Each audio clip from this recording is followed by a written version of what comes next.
और induced investment. Autonomous means independent. Autonomous investment government sector में होता है, वो प्रॉफिट से मोटिवेटेड नहीं होता है। दूसरा, इंड्यूस्ड इन्वेस्टमेंट प्राइवेट सेक्टर में होता है और वो प्रॉफिट से मोटिवेटेड होता है। मतलब investment equal to autonomous investment plus induced investment. एक बात ध्यान में रखेंगे कि अपने पूरे इस एनालिसिस में, इस पूरे यूनिट में, चैप्टर नंबर 7, 8, 9, जब इन्वेस्टमेंट की बात करेंगे, अपना मतलब सिर्फ ऑटोनोमस इन्वेस्टमेंट से होगा। तो अब समझेंगे कि एग्रीगेट डिमांड का मतलब consumption demand plus investment demand, और कंजम्पशन डिमांड का मतलब autonomous consumption plus induced consumption.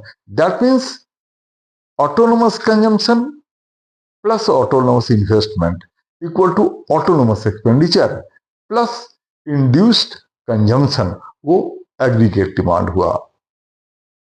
अब इसको समझने, इसको और अच्छी तरह से समझने के लिए एक एग्रीगेट एक शेड्यूल बना लेते हैं। अब इस चैप्टर में 8 शेड्यूल, 8 डायग्राम हैं, ये भी जरा ध्यान में रखेंगे। और बच्चे जरा इसमें परेशान हो जाते हैं कि इतना शेड्यूल कैसे याद करेंगे, इतने डायग्राम्स कैसे याद करेंगे। तो उसको समझने का मैं एक शॉर्टकट बता देता हूँ। एक पहला शेड्यूल, वो मैं समझा देता हूँ, रटने की जरूरत नहीं है। एक शेड्यूल बनाएंगे और उसी में थोड़ा थोड़ा मॉडिफिकेशन होता जाएगा, और 8 के 8 शेड्यूल इस चैप्टर में समझ लेंगे। सारे इंटर रिलेटेड हैं, इंटरलिंक्ड हैं, समझने की जरूरत है। रटने की कोशिश करेंगे तो काम ज्यादा लगेगा, समझ लेंगे तो अच्छी तरह से समझ में आ जाएगा।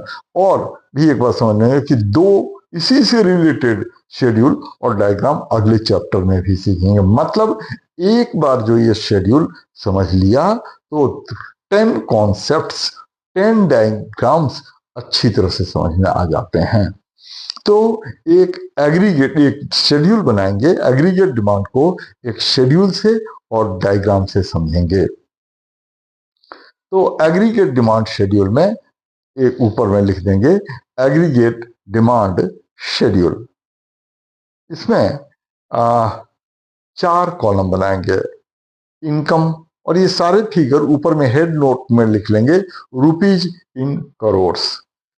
अब रुपीज के इन 4 कॉलम बनाएंगे, इनकम